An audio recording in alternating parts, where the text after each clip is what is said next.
Sebelum kita membaca beberapa firman Tuhan, terlebih dahulu mari kita berdoa. Terima kasih Bapa, aku bersyukur buat hari baru. Hari kemarin telah berlalu, dan hari ini Engkau telah menagurahi kami dengan kasih dan kebaikan-Mu. Jalanlah serta kami ya Bapa, bimbing dan pimpin agar kami tahu jalan dan arah yang harus kami tuju.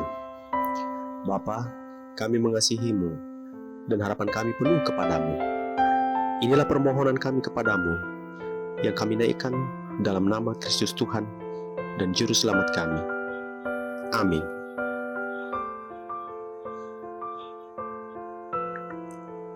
Bacaan kita dari 1 Tawarik 16 ayat 3-4. Bersyukurlah kepada Tuhan sebab Ia baik, bahwasanya untuk selama-lamanya kasih setianya. Sahabat yang terkasih, sudah bersyukurkah kita kepada Tuhan hari ini? Terlalu banyak kasih dan berkat-Nya yang sudah tercurah bagi kita semua. Walau tidak nampak langsung dari tangan-Nya, tapi Tuhan menggerakkan orang lain agar usaha, kesulitan, dan pergumulan kita teratasi. Manusia tidak ada yang baik. Semua kebaikannya ada pamrih. Tak satu pun melakukan tanpa embel-embel. Saudara atau sahabat memberi kita pertolongan dengan harapan bila saat mereka juga membutuhkan bantuan kita, mengingat kebaikan mereka, bukan? Hanya kasih Tuhan yang tanpa pamrih, tanpa balas dan murni, karena kasih semata. Mari bersyukur buat segala kebaikan Tuhan dalam hidup kita yang tak berkesudahan. Selamat pagi, selamat beraktivitas sahabat. Tuhan memberkati engkau dan melindungi engkau. Tuhan menyinari engkau dengan wajah-Nya dan memberi engkau kasih karunia. Ada kabar sukacita di tengah-tengah keluarga kita hari-hari belakangan ini, di mana anak-anak kita bisa naik kelas dan lulus dari SD, SMP, SMA atau diterima di perguruan tinggi negeri dengan jalur undangan. Apakah kita selaku anak Tuhan sudah menyampaikan ucapan syukur kepada Tuhan dengan kabar sukacita itu? Kalaupun ada kabar tidak bagus, kita juga harus mengucap syukur kepada Tuhan dengan sepenuh hati. Apabila kita benar-benar mengerti apa kata firman Tuhan, maka kita akan kuat dalam menghadapi segala persoalan yang ada di muka bumi ini. Paling tidak, setiap kali persoalan datang, kita akan menundukkan kepada kepala dan berdoa kepada Tuhan, minta pertolongan. Firman Tuhan banyak mengajarkan kita tentang bagaimana karakter Tuhan, Allah kita, agar kita dapat mengikuti perilaku Tuhan Yesus Kristus selama berada di muka bumi ini, mewartakan firman-Nya. Dalam Mazmur 103 ayat 8 dan 11, Tuhan adalah penyayang dan pengasih, panjang sabar dan berlimpah kasih setia. Tetapi setinggi langit di atas bumi, demikian besarnya kasih setianya atas orang-orang yang takut akan Dia. Dalam ayat ini kita belajar bahwa Allah adalah kasih, dan kasih Allah itu sempurna.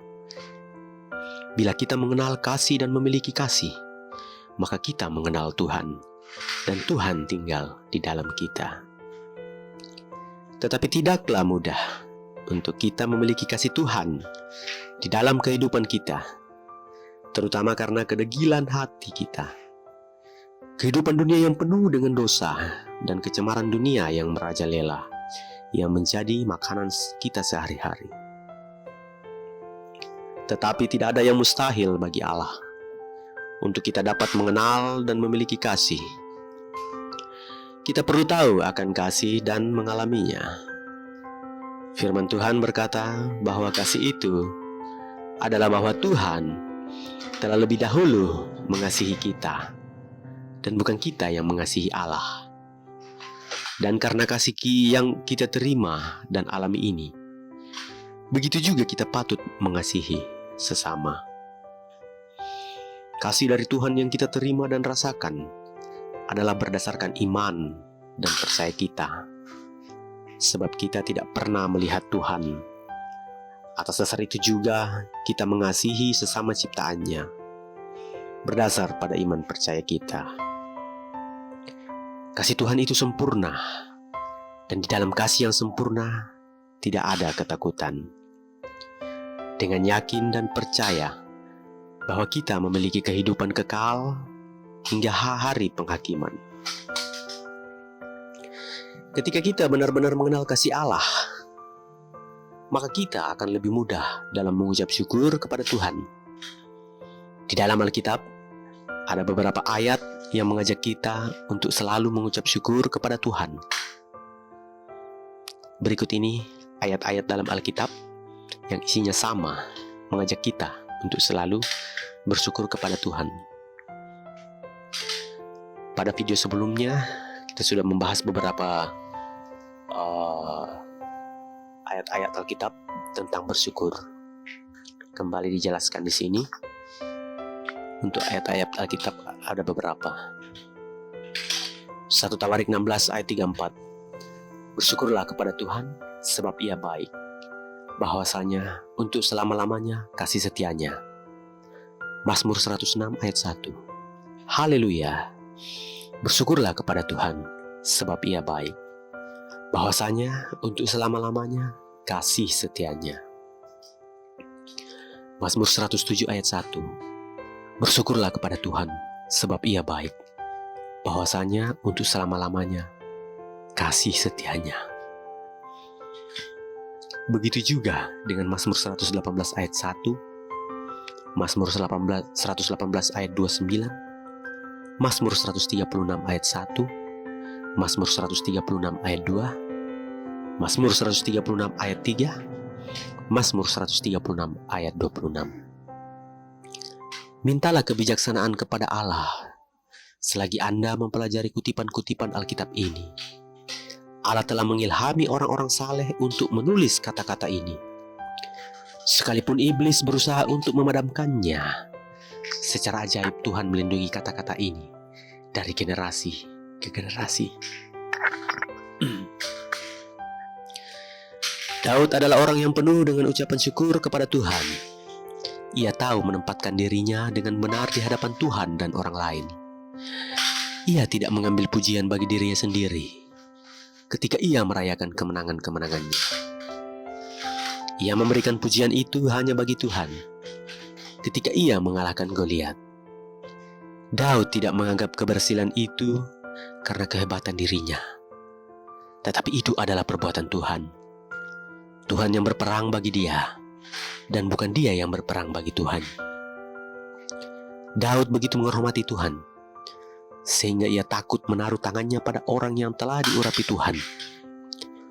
Ketika Tuhan menyerahkan Saul, musuh yang mengejarnya siang dan malam dalam genggamannya, Daud menolak membunuh Saul. Apapun kesalahan Saul, Daud merasa ia tidak berhak untuk menghukumnya. Sikap Daud yang selalu menempatkan Tuhan dalam setiap hal dalam hidupnya membuat ia selalu dikasihi dan diberkati Tuhan. Bahkan ketika ia jatuh dalam dosa persinahan dengan Batseba, istri Uria. Daud hanya manusia biasa.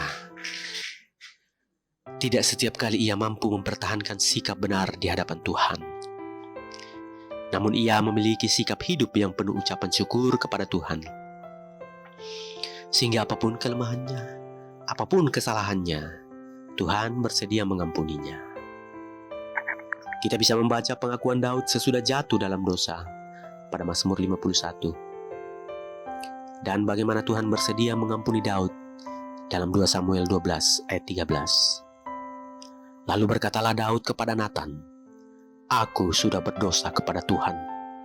Dan Natan berkata kepada Daud, "Tuhan telah menjauhkan dosamu itu, engkau tidak akan mati." Dalam kejatuhan sekalipun, Daud masih mempertahankan sikap bersyukur kepada Tuhan. Ia mengingat-ingat perbuatan Tuhan yang besar dalam pengalaman hidupnya.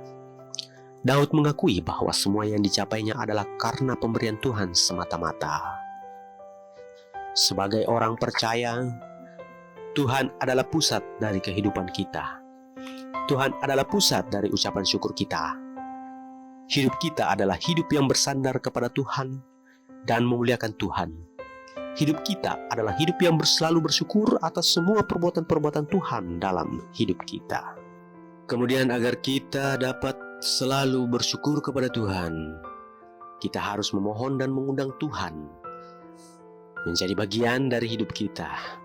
Mengundang Tuhan memimpin pergumulan hidup kita. Daud bersaksi bahwa pertarungan dengan Goliat bukan pertarungan dia pribadi dengan Goliat, tetapi pertarungan Tuhan melawan Goliat bersama dengan semua dewa-dewa Goliat. Yang terpenting dalam hal mengucap syukur ini adalah ketika kita mencapai kemenangan, jangan merampok kemuliaan Tuhan.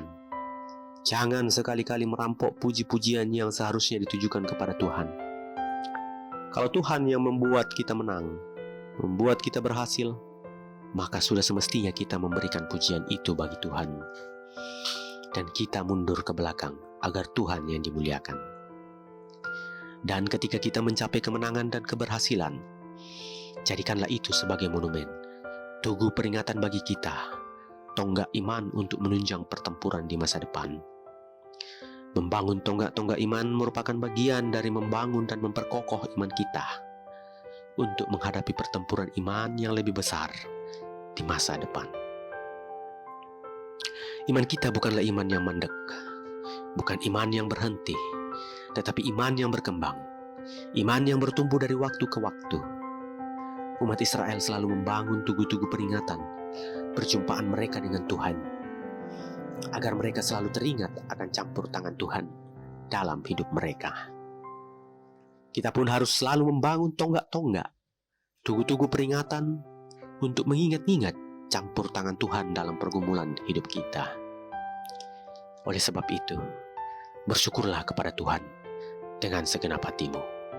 Bersyukurlah kepada Tuhan sebab Ia baik, bahwasanya untuk selama-lamanya kasih setianya. Amin.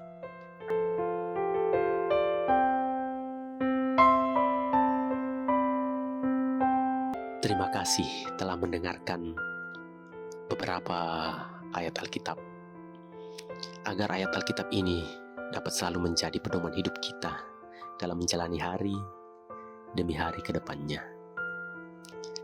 Terima kasih untuk tetap mendengarkan channel ini. Terima kasih untuk subscribe, like, ataupun komen. Sekali lagi, terima kasih. Semoga kita selalu bersyukur atas apa yang diberikan Tuhan kepada kita. Selamat malam, selamat pagi, selamat siang. Salam sehat. Tuhan memberkati kita semua.